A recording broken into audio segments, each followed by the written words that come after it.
Thanks for watching. Don't forget to like, comment, share and subscribe to الحمد لله نحمده ونستعينه ونستغفره ونؤمن به ونتوكل عليه ونعوذ بالله من شرور أنفسنا ومن سيئات أعمالنا من يهده الله فلا مضل له ومن يضلل فلا هادي له ونشهد أن لا إله إلا الله وحده لا شريك له ونشهد أن سيدنا ومولانا محمدا عبده ورسوله أما بعد فأعوذ بالله من الشيطان الرجيم بسم الله الرحمن الرحيم يريد الله بكم اليسر ولا يريد بكم العسر ولتكملوا العدة ولتكبروا الله على ما هداكم ولعلكم تشكرون صدق اللہ العظیم. ایک مرتبہ محبت سے درود شریف پڑھ لیجیے. اللہم صلی علی محمد وعلی آل محمد کما صلیت علی ابراہیم انک حمید مجید. اللہم بارک علی محمد وعلی آل محمد کما بارکت علی ابراہیم وعلی آل ابراہیم انک حمید مجید. میرے عزیز دوستوں، محترم بزرگوں، سیرت النبی صلی اللہ علیہ وسلم، اللہ کے نبی کی مبارک معطر زندگی پر درس چلتے ہوئے آج کچھ 49 درس تقریباً ہو گئے ہیں. پچھلے ہفتے ہم نے کیا پڑھا تھا؟ غزوہ تبوک.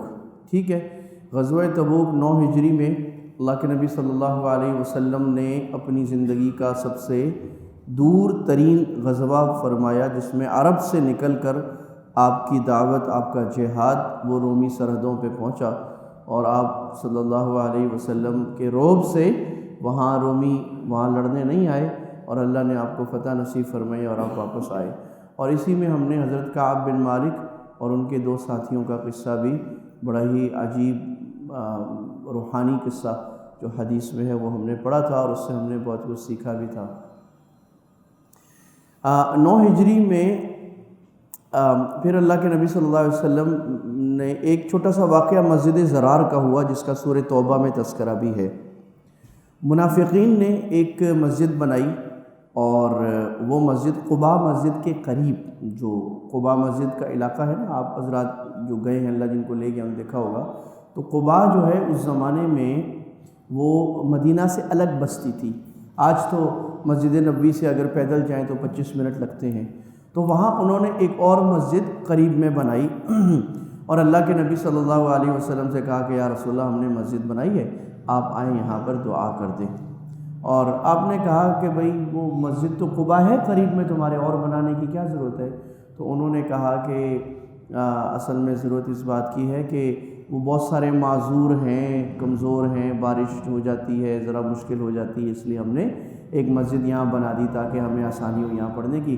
آپ کی طبیعت مبارک میں شفقت رحمت تھی، آپ وہاں چلے گئے، اور جب آپ مسجد قباء مسجد زرار جا رہے تھے تو آپ وہاں قریب پہنچے تو وحی نازل ہو گئی، اور اللہ نے فرمایا لا تقم فیہ ابدا، اے میرے نبی اس مسجد میں کبھی بھی کھڑے نہ ہوئے، نہ جائیں. لمسجد اسس علی التقوی من اول یوم احق ان تقوم فیہ رجال یحبون ان یتطہروا واللہ یحب المطہرین. آپ نے فرمایا کہ اللہ نے فرمایا کہ اس مسجد میں کھڑے نہ ہوں. یہ مسجد کی بنیاد ضرارا و کفرا و تفریقا بین المؤمنین 3 چیزوں پر ہے. نمبر 1 مسلمانوں کو تکلیف پہنچانے کے لیے، نمبر 2 کفر کے اضافے کے لیے، نمبر 3 مسلمانوں میں تفریق ڈالنے کے لیے، مسلمانوں کو جدا کرنے کے لیے، ان میں جھگڑا ڈالنے کے لیے. یہ مقصد ہے، اور یہ منافقین نے بنائی ہے، لہذا آپ اس مسجد میں کھڑے نہ ہو. اور دوسری طرف لمسجد اسس علی التقوی، ایک مسجد پہلے سے ہے جس کی بنیاد تقوی میں ہے پہلے دن سے، کیونکہ مسجد قباء اس کی تعمیر مسجد نبوی سے بھی پہلے ہوئی ہے، اور اسلام کی پہلی مسجد ہے مسجد قباء. احق ان تقوم فیہ، یہ جو مسجد جس کی بنیاد تقوی پر ہے، یہ زیادہ لائق ہے کہ آپ اس میں کھڑے ہوں. اس میں ایسے لوگ نماز پڑھتے ہیں جنہیں خوب پاکیزہ رہنا اچھا لگتا ہے، اور اللہ تعالیٰ خوب پاکیزہ رہنے والوں کو بڑا پسند فرماتا ہے. تو یہ اللہ کی شہادت تھی قباء مسجد میں نماز پڑھنے والے صحابہ کی پاکیزگی اور ان کے ایمان اور ان کے تقوی کی. اور یہ جو قباء مسجد کے بارے میں فرمایا کہ وہاں وہ جو لوگ ہیں انہیں خوب پاک رہنا اچھا لگتا ہے، اس کی وجہ دو وجہ ہیں۔ ایک وجہ تو یہ تھی کہ مسجد نبوی کے قریب مدینہ میں پانی کم تھا، تو صحابہ ہر وقت پانی سے استنجا نہیں کر سکتے تھے، اور مسجد قباء کے ساتھ ابھی بھی قباء آپ جائیں نا، آپ کو آس پاس درخت نخلستان نظر آتے ہیں، وہاں کھجوروں کے باغ مسجد قباء کے ساتھ زیادہ ہیں، پانی زیادہ ہے، تو پانی چونکہ زیادہ تھا تو وہ لازماً استنجا کے ساتھ پانی استعمال کرتے تھے۔ مسئلہ یہ ہے کہ بھئی جب پانی نہ ہو تو پانی کے بجائے آپ ڈھیلا استعمال کر سکتے ہیں، جائز ہے، ابھی بھی ٹیشو استعمال کر سکتے ہیں، جائز ہے، ضروری نہیں ہے۔ بعض لوگ پریشان ہو جاتے ہیں پانی نہیں کیا کرے، تو پانی نہ ہو تو ڈھیلا یا ٹیشو استعمال کر سکتے ہیں، چھوٹے پیشاب کے لیے، بڑے کے لیے بھی اگر زیادہ پھیلیں تو وہ ہو سکتا ہے، لیکن افضل اعلیٰ سنت یہ ہے کہ پانی استعمال کیا جائے، کیونکہ پانی اللہ نے بنائی پاکیزگی کے لیے۔ تو یہ چونکہ پانی زیادہ استعمال کرتے تھے استنجا کے لیے، اللہ نے فرمایا یتطہروا کہ یہ بہت زیادہ پاک لینے والے لوگ ہیں، اور اللہ کو زیادہ پاک لینے والے لوگ بہت زیادہ پسند ہیں۔ دوسری بات یہ ہے، یہاں پر طہارت سے مراد دل کی پاکیزگی ہے، کہ ان کی جو دل ہے وہ کفر سے، منافقت سے پاک ہیں، اور وہ جو دوسری مسجد بنائی ہے وہ منافقوں نے بنائی ہے جن کا دل پاک نہیں ہے بلکہ ناپاک ہے۔ اس قصے سے دو تین باتیں سمجھ میں آتی ہیں۔ پہلی بات یہ ہے کہ مسجد کی بنیاد کس پر ہونی چاہیے؟ تقویٰ پر ہونی چاہیے، اور مسجد جو ہوتی ہے وہ مسلمانوں کی ہوتی ہے۔ مسجد دیوبندی کی نہیں ہوتی، بریلوی کی نہیں ہوتی، اہل حدیث کی نہیں ہوتی، شیعہ کی نہیں ہوتی، مسجد مسلمانوں کی ہوتی ہے۔ وہاں جو آدمی اپنے آپ کو مسلمان سمجھتا ہے اور عالم اسلام اور مسلمان اس کو مسلمان اکثریت سمجھتے ہیں، اس مسجد میں آتا ہے، اور مسجد وہ ہوتی ہے جس میں تقوی کا کام ہوتا ہے، اسلام کی بات ہوتی ہے۔ تو لہٰذا مسجد جو ہے وہ ان دھڑے بازیوں پر جو ہم نے بنائی ہے، یہ دین کے سراسر خلاف بات ہے، اور بعض لوگ ایسے نادان ہیں، اللہ ہدایت دے، کہ مسجد کی پیشانی پر لکھتے ہیں یہ دیوبندی مسجد ہے، یہ بریلوی مسجد ہے، یہ اہل حدیث مسجد ہے۔ یہ نمونہ، یہ سیمپل پاکستان میں ملتا ہے، دنیا میں کہیں کم ملتا ہے۔ قادیانی لکھ دیتے ہیں، قادیانی بھی اپنی مسجد کے ساتھ نہیں لکھتے قادیانی مسجد ہے، ان کا بھی دل ہوتا ہے سب آ جائے۔ تو لہٰذا یہ تفریقات، یہ پاکستان ہندوستان کی بھی 30-40 سال کی بدعات ہیں، پہلے ایسے نہیں ہوا کرتا تھا، یہ گمراہ فرقے ایسے کرتے ہیں، ایسا نہیں کرنا چاہیے۔ بھائی اگر آپ فرض کریں دیوبندی ہیں، اگر کوئی دوسرے فرقے والا آپ کی مسجد میں آ کے نماز پڑھتا ہے تو آپ کو فائدہ ہے نا، آپ کی مسجد میں آ رہے، دعوت دیں گے، آپ کے پیچھے نماز پڑھے، آپ کیوں روک رہے خواہ میں؟ کیا آپ کو اللہ نے رضوان اور جہنم کا داروغہ، جنت کا داروغہ بنا دیا کہ آپ لوگوں کو روکنے لگے؟ یہی مسئلہ تھا مسجد زرار میں۔ اس کا نام اصل میں مسجد زرار تو اس لیے رکھ دیا کہ اللہ نے اس کا نام نہیں رکھا، اللہ نے فرمایا اس مسجد کی بنیاد زرار پر ہے، مسلمانوں کو تکلیف دینے پر، نمبر 2 کفر پر، نمبر 3 مسلمانوں میں تفریق دینے پر۔ تو یہاں سے پتہ لگا بھائی مسجد کا کام جو ہے مسلمانوں کو جوڑنا ہے، مسجد کا کام مسلمانوں کو توڑنا نہیں ہے۔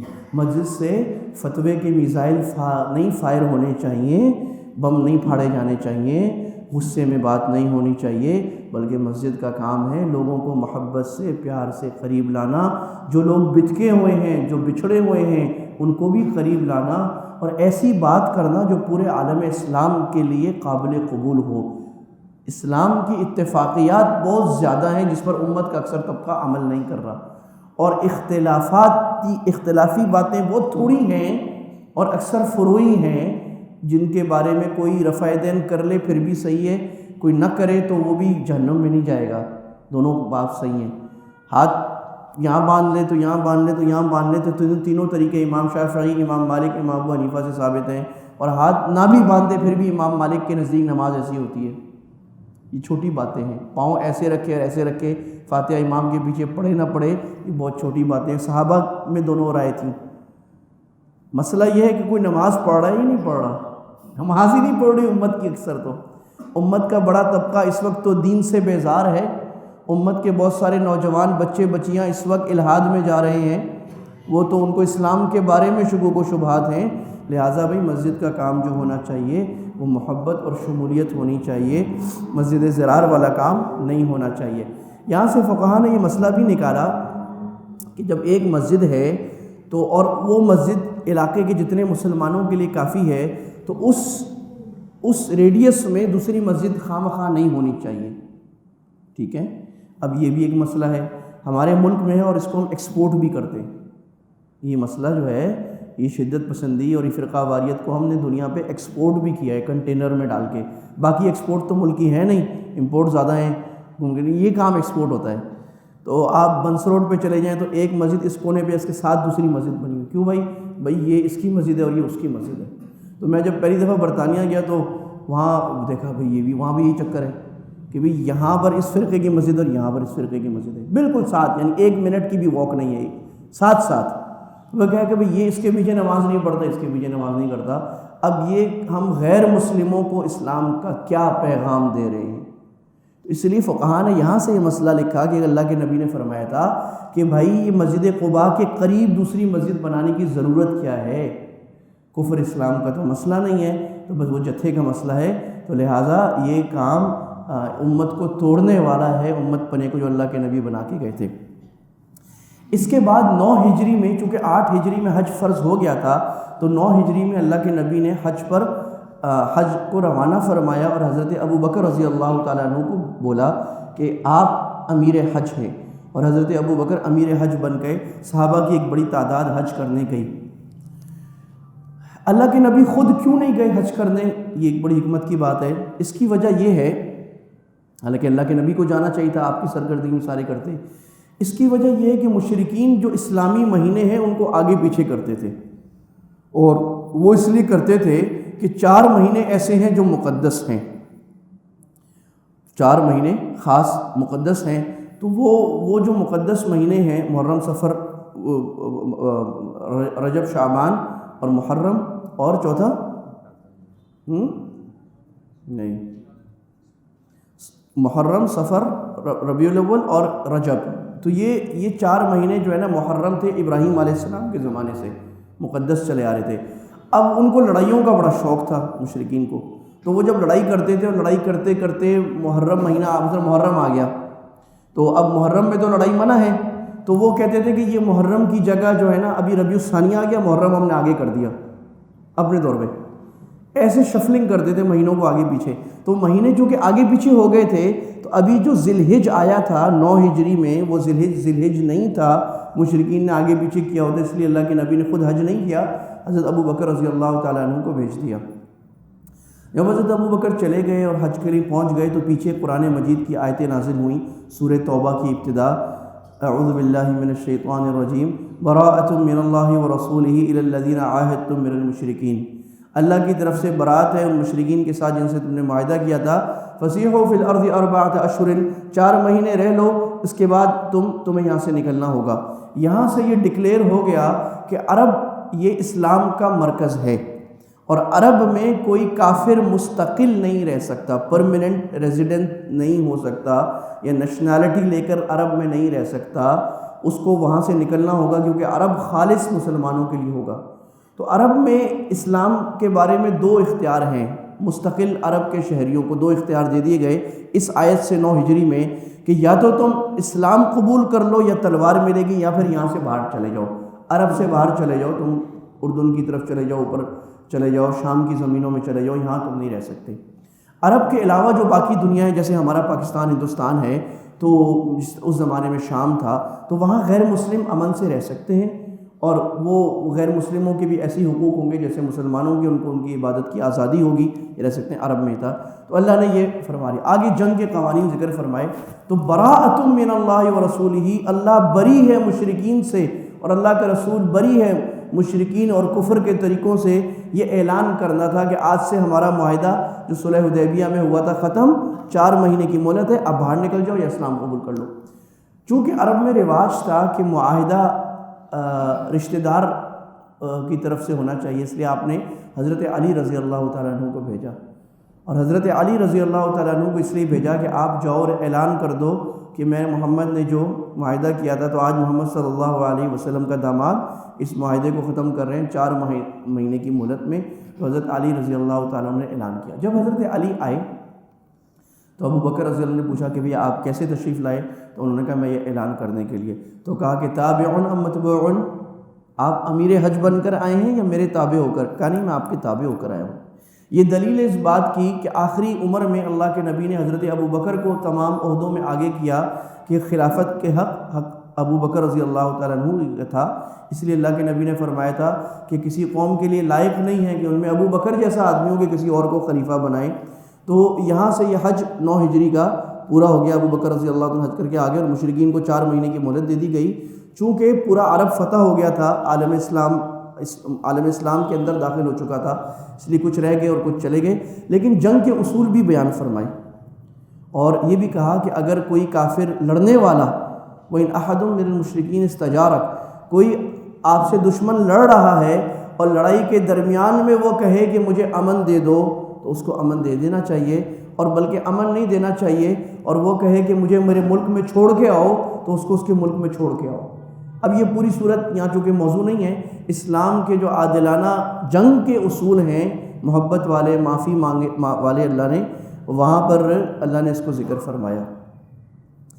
اس کے بعد اب چونکہ اس عالم اسلام پھیل رہا تھا، تو یمن میں مسلمانوں کی حکومت ہو گئی تھی، شام تک حکومت ہو گئی تھی، تو آپ نے یمن کے لیے 2 آدمیوں کو گورنر بنا کے بھیجا کہ بھئی اب تم، ظاہر ہے اب چونکہ ملک جب بڑھ رہا ہے تو اسٹیٹ اپنا اپیریٹس کو پھیلائے گی، ڈیلیگیشن آف اتھارٹی ہوگی، جیسے بھی آپ کے سندھ کا چیف منسٹر الگ ہے، سرحد کا الگ ہے، تو آپ نے 2 آدمیوں کو بھیجا۔ حضرت ابو موسیٰ اشعری رضی اللہ تعالیٰ عنہ کو یمن کے نیچے کے حصے پہ بھیجا جو صنعاء کی طرف ہے، اور حضرت معاذ بن جبل رضی اللہ تعالیٰ عنہ کو آپ نے اوپر کی طرف بھیجا، اور آپ نے کہا کہ اب معاذ رضی اللہ عنہ جو جا رہے ہیں، ابو موسیٰ، یہ حکمران بھی بن کے جا رہے ہیں وہاں، یہ معلم بھی بن کے جا رہے ہیں، یا مفتی بھی بن کے جا رہے ہیں، یا قاضی بھی بن کے جا رہے ہیں کہ وہاں پر شریعت کے نفاذ اور اسلام کی دعوت کو دیں گے۔ تو آپ نے معاذ رضی اللہ عنہ کو 2-3 باتیں فرمائیں، اور یہ بڑی اہم باتیں۔ ایک بات تو آپ نے معاذ رضی اللہ عنہ سے کہی، اور آپ خود مشایعت کر کے گئے، یعنی حضرت معاذ گھوڑے پر اور اللہ کے نبی ان کو رخصت کرنے خود جا رہے ہیں۔ یہ اہمیت تھی کہ جو بھی اللہ کے راستے میں نکلتا تھا، آپ صلی اللہ علیہ وسلم خود اپنے قدم مبارک سے چل کر اس کو مدینہ کے باہر تک رخصت کرتے تھے۔ ثنیۃ الوداع ایک پہاڑی ہے آج بھی وہاں تک، اس کا نام ہے وداع کرنے والی پہاڑی، کہ جو کسی کو رخصت کرتا ہے یا استقبال کرتا ہے وہاں جا کے کرتا ہے۔ تو اس سے اہمیت ہے کہ اللہ کے راستے میں نکلنا کتنا عظیم کام ہے کہ اللہ کا نبی خود جا کے رخصت کر رہا ہے۔ وَعَمَّمَ بِيَدِهِ، اللہ کے نبی نے اپنے ہاتھ سے امامہ باندھا، حضرت معاذ کو اپنے ہاتھ سے پگڑی باندھی سرداری کی کہ تم جاؤ اور کام کرو۔ اور حضرت معاذ رضی اللہ عنہ وہ آدمی ہیں جن کے بارے میں اللہ کے نبی نے فرمایا تھا اعلمہم بالحلال والحرام، حلال و حرام کا سب سے بڑا عالم صحابہ میں کون ہے؟ معاذ بن جبل، یہ کمال آدمی۔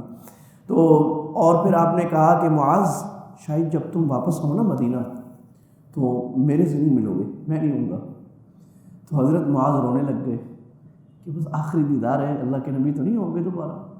لیکن نہ حضرت معاذ نے کہا کہ نہیں یا رسول اللہ میں رک جاتا ہوں، میں مدینہ کی مٹی پہ قربان، میں مدینہ قربان، نہ اللہ کے نبی نے کہا کہ رک جاؤ، کہ مدینہ کے نام سے اور مدینہ کی مٹی سے زیادہ اہم مدینہ کا کام ہے۔ تو عشق رسول کا نعرہ اور نالین مبارک کا نقش لگانا یہ بہت زیادہ ثانوی چیزیں، صحابہ یہ کام نہیں کرتے تھے۔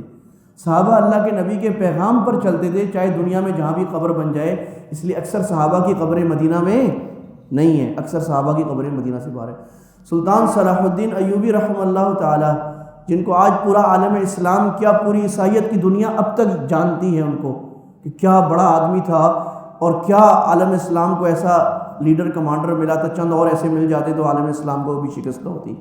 صلاح الدین ایوبی ساری زندگی حج نہیں کر سکے تھے کہ اللہ کے نبی کے کام پہ ساری زندگی اسلامی زمینوں کو فتح کرتے گزر گئے، اور آخر عمر میں کہنے لگے کہ جب میرے پاس پیسے تھے حج پہ جانے کے، اس وقت حج پہ جانے کا وقت نہیں تھا، میں جہاد میں لگا تھا، اور اب آخری عمر پہ میرے پاس اتنے پیسے نہیں ہیں کہ میں حج پہ چلا جاؤں۔ تو وہی اللہ کے نبی کا کام یہ عشق رسول کی ضمانت ہوتی ہے، یہ چند نام شام نعرے شارے یہ نہیں ہوتا، یہ لگن سکھا دے معاذ جاؤ بھائی، جانے جاؤ۔ اور پھر آپ نے فرمایا کہ معاذ ایک بات یاد رکھنا، تمہیں میں حکمران، داعی، مفتی، قاضی، رہنما بنا کے بھیج رہا ہوں، یسروا ولا تعسروا وبشروا ولا تنفروا، لوگوں پر آسانیاں کرنا، مشکل نہ کرنا، لٹھ مار مولوی نہ بن جانا، ڈنڈے مارے جا رہے ہو، حرام حرام، کفر کفر، کافر کافر کیے جا رہے ہو۔ یسروا ولا تعسروا، آسانی کرنا، مشکل نہ کرنا۔ بشروا ولا تنفروا، لوگوں کو خوشخبریاں سنانا، سخت سخت باتیں نہیں کرنا۔ نفرت نہ دلانا، یہ کرو گے جہنم میں جاؤ گے، یہ کرو گے جہنم میں جاؤ گے، یہ باتیں نہیں کرنا، آسانی کی باتیں کرنا تاکہ لوگ قریب آ جائیں۔ اس عنوان کو کہا جاتا ہے کہ اللہ تعالیٰ نے شریعت اسلامی اور اسلامی احکام کا جو مزاج بنایا ہے وہ نرمی کا، رخصت کا اور آسانی کا بنایا ہے۔ اللہ نے قرآن میں فرمایا یرید اللہ بکم الیسرا، اللہ تعالیٰ اسلام کے احکامات سے کوئی سختی نہیں کرنا چاہتا کہ تمہیں مصیبت میں ڈال دے، تم ہر وقت مشکل میں پڑ جاؤ، اب کیا کرنا ہے، اب کیا کرنا ہے، بلکہ اللہ کا مقصد تمہارے لیے آسانی پیدا کرنا ہے۔ اور کتنی آسانیاں ہیں بھائی، کھڑے ہو کے نماز نہیں پڑھ سکتے، بیٹھ کے نماز پڑھ لو، بیٹھ کے نہیں پڑھ سکتے تو لیٹ کے پڑھ لو، اور لیٹ کے بھی نہیں اشارے سے پڑھ لو، نماز پڑھ لو، وضو کر سکتے ہو کر لو، نہیں کر سکتے تیمم کر لو، پانی بھی نہیں ہے مٹی بھی نہیں ہے تو فاقد الطہورین کی طرح تیمم کی شکل بنا لو، تیمم کس سے کر لو، کوئی بھی مٹی کوئی بھی پتھر صاف کسی بھی چیز سے کر لو، آسانی فرما دی اللہ تعالیٰ نے۔ روزہ رکھ سکتے ہو رکھ لو بھائی، نہیں رکھ سکتے، مرض ہے، پریشانی ہے، سفر ہے، نہ رکھو کوئی مسئلہ نہیں، رکھ لو پھر بھی ٹھیک ہے، نہیں رکھو پھر بھی ٹھیک ہے بھائی، بعد میں رکھ لینا۔ بھائی مسجد جماعت واجب ہے مردوں پر، ٹھیک ہے، بارش سخت ہو رہی ہے، راستہ خراب ہے، اندھیرا زیادہ ہے، کوئی بیماری ہے، کسی آدمی کی تیمارداری کر رہے ہیں آپ، کوئی مجبوری پڑ گئی ہے تو پھر نہ جاؤ مسجد، گھر میں پڑھ لو، آسانی فرما دی۔ تو یہ اللہ تعالیٰ نے شریعت میں جگہ جگہ جگہ آسانیاں فرمائی ہیں، اتنی آسانی فرما دی کہ شراب اور خنزیر جیسی حرام ناجائز چیز اگر بھوک لگ گئی ہے اور کوئی اور چیز کھانے کو نہیں ہے تو اللہ نے فرمایا حرام ہی کھا لو۔ تو یہ چیزیں حرام ہیں، لیکن الا من اضطر غیر باغ ولا عاد، کوئی مجبوری آ گئی ہے یہ کھا لو کوئی مسئلہ نہیں۔ پاؤں پہ دھو سکتے ہو دھو لو، نہیں چمڑے کے موزے پہن لیے ہیں کوئی اور چیز پہن لی ہے بھائی کوئی بات نہیں، مسا کر لو، آسانیاں فرمائی ہیں۔ اگر ایک ظالم آپ کے اوپر مسلط ہو گیا ہے اور وہ کہتا ہے بھائی مجھے رشوت دو ورنہ میں تمہارا کام نہیں کروں گا، چلو بھائی اس کے منہ میں ڈال دو، آسانی فرمائی ہے۔ لہٰذا شریعت کا مزاج کیا ہے بھائی؟ نرمی کا، محبت کا اور یسر کا۔ تو یہ بات ہم سب کے لیے بھی سمجھنے کی ہے کہ اللہ تعالیٰ نے آسانیاں فرمائی ہیں، اور اللہ تعالیٰ ہمیں کسی بہانے سے اپنی رحمت کے دائرے میں شامل کرنا چاہتے ہیں۔ رحمت خدا فارسی میں کہا جاتا ہے رحمت خدا بہانمی جویت بہا نمی جویت، اللہ کی رحمت بہانے تلاش کرتی ہے بندوں کو معاف کرنے کے، اللہ غفور رحیم۔ اللہ کی رحمت خون بہا نہیں مانگتی، خون بہانا نہیں مانگتی ہر ایک سے، تھوڑے سے کام سے اللہ سبحانہ و تعالیٰ آپ کو بڑا بنا دے گا۔ ہمارے ڈاکٹر عبدالحی عارفی صاحب رحمہ اللہ تعالیٰ، ان کا یہ بڑا مزاج تھا، کہتے تھے بھائی کہاں تم پہلے زمانے کے بڑے بڑے مجاہدے کرو گے، ساری ساری رات جاگو گے، سارے وقت روزے رکھو گے، لمبی تلاوتیں لمبے ذکر کرو گے، میں تمہیں چند چھوٹی چیزیں ایسے بتا دیتا ہوں جس سے تم اللہ والے بن جاؤ گے، جس سے تم اللہ والے بن جاؤ گے۔ اور وہ کیا کرو بھائی؟ نمبر ایک کام یہ کرو کہ جب بھی اللہ کی کوئی نعمت آئے فوراً نقد شکر ادا کر لیا کرو، الحمدللہ الحمدللہ۔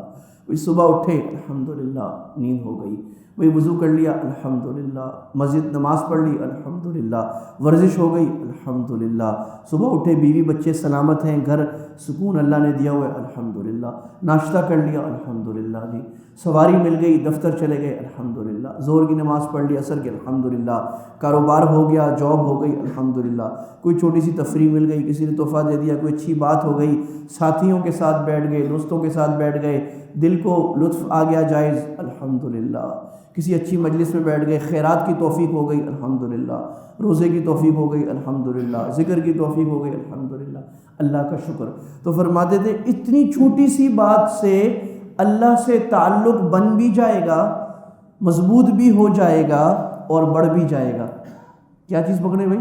اب یہ کوئی مشکل کام ہے، یہ کوئی فتووں کا مسئلہ ہے، فتووں کا مسئلہ نہیں، یہ کوئی ایسا مسئلہ ہے کہ مولوی صاحب بہت سخت ہیں، یہ مسئلہ نہیں، وہی تو اپنے کرنے کی بات ہے کہ اللہ سے تعلق ہی تو مقصد ہے دنیا میں آنے کا۔ ایسی ہمارے ڈاکٹر صاحب عبدالحی عارفی صاحب رحمہ اللہ، اس کے ہمارے شیخ حضرت مفتی تقی اسماعیل صاحب دامت برکاتہم، وہ ایسی چھوٹے چھوٹے نسخے بتاتے ہیں کہ جس سے انسان پورا وقت، اور دیکھو فائدہ کیا ہے؟ فائدہ یہ ہے کہ الحمدللہ کہنے سے تکبر نہیں آتا۔ بھئی آپ امتحان میں پاس ہو گئے یا آپ نے کاروبار میں کوئی بہت بڑی ڈیل کر لی، اب خیال یہ ہوتا ہے کہ میں نے کیا کمال کیا۔ الحمدللہ کا مطلب اللہ کا شکر ہے، یہ میرا کمال نہیں اللہ کا کمال ہے۔ تو انسان کو یہ خیال نہیں آئے گا کہ میں کوئی بہت بڑا 30 مار خان ہوں، نہیں میں تو بیکار آدمی ہوں، اللہ کا کرم ہوا، اللہ نے میرے سے کام کرا دیا الحمدللہ۔ دوسرا کیا ہے کہ بھئی گاہے بگاہے بہانے سے اللہ یاد آتا رہے گا، ہر بہانے اللہ یاد آتا رہے گا، بار بار جو الحمدللہ، اور رات کو سونے سے پہلے حضرت فرماتے تھے کہ بھئی صبح سے رات تک کے سارے اعمال کو سوچ لو، اللہ نے کتنی نعمتیں برسائی ہیں، اور ان پر کہتے رہو الحمدللہ۔ تو صبح سے اٹھنے سے لے کر رات بستر پہ جانے تک چیزوں کو فلم کی طرح دماغ میں گھما لیں 1-2 منٹ میں، اور بولتے رہے الحمدللہ، ہر نعمت کے ساتھ جو اللہ نے کیا الحمدللہ۔ تو یہ جو ناشکری کی عادت اس وقت ہماری قومی علامت بن چکی ہے، یہ بھی ختم ہوگی کہ جس کے ساتھ بیٹھو یہ خراب، ملک خراب، فلاں خراب۔ اللہ کی جو ہزاروں کروڑوں نعمتیں ہیں ان پر ہم سوچتے نہیں، اور چند چیزوں میں جو اللہ نے آزمائش دی ہے، اور وہ بھی ہمارے غلط عمل کی وجہ سے جو عذاب ہے، اس کو ہم شکوہ لے کے بیٹھے ہوئے، ہر وقت زبان پہ شکوہ ہے۔ تو جب آپ الحمدللہ اور نیکی ہر وقت شکر کی ایٹیٹیوڈ بنائیں گے تو آپ کی ذہنیت، آپ کی نظر مثبت ہو جائے گی، پازیٹیو ہو جائے گی، آپ کو ہر چیز اچھی نظر آنے لگے گی، اور اچھے کاموں کی طرف آگے بڑھنا خیال ہو جائے گا۔ تو یہ حضرت معاذ رضی اللہ عنہ کو جو اللہ کے نبی نے وصیت فرمائی، یہ وہی ہم لوگوں کو خیال کرنی چاہیے، خاص طور پہ جو دین کے کام سے جڑے ہوئے ہیں، جو دعوت کے کام سے جڑے ہوئے ہیں، جو دین کے کام سے جو دوسروں کو امر بالمعروف نہی منکر کرتے ہیں، کہ بھئی آسانی کرنی ہے، لوگوں کو دین اس طرح بیان کرنا ہے کہ دین خوبصورت لگے، دین کی وہ تعبیر، وہ تشریح، وہ انداز جو بہت خوفناک ہو، جو بہت خطرناک ہو، اس سے بچنے کی کوشش کرنی چاہیے۔ مسجد میں ایک آدمی بیچارے کا موبائل بج گیا، سارے گھور کے دیکھتے ہیں، ایک بڑے میاں اس کو ڈانٹنا شروع ہو جاتے ہیں۔ تو بھائی مسجد میں تو دیہاتی نے پیشاب کر دیا تھا، اللہ کے نبی نے کچھ نہیں کہا اس کو، اور صحابہ اس کو اوئے اوئے کرنے لگے، آپ نے فرمایا کہ نہیں بھائی نہیں کرو۔ تو ایک بیچارے کا موبائل بچ جائے، کوئی اور مشکل ہو جائے، کوئی بیچارہ اچھے کپڑے نہ پہن کے آ جائے، کسی کا بچہ آ جائے، وہ شور کر لے، ہم اس کو ڈانٹنا شروع ہو جاتے ہیں۔ وہ تو بولے گا چلو بھائی میں نہیں آتا مسجد۔ اس کو پیار سے الگ کر کے سمجھایا جائے طریقے محبت سے، جس سے اس کی عزت نفس پہ ٹھیس نہ پہنچے، اور کچھ برداشت بھی کیا جائے کہ یہ 21ویں صدی میں ہم بیٹھے ہیں، یہاں تو لوگوں کا مسجد میں لانا مشکل کام ہے۔ اللہ سبحانہ وتعالی عمل کی توفیق عطا فرمائے۔ وما علینا الا البلاغ وآخر دعوانا الحمدللہ رب العالمین۔ Thanks for watching. Don't forget to like, comment, share and subscribe to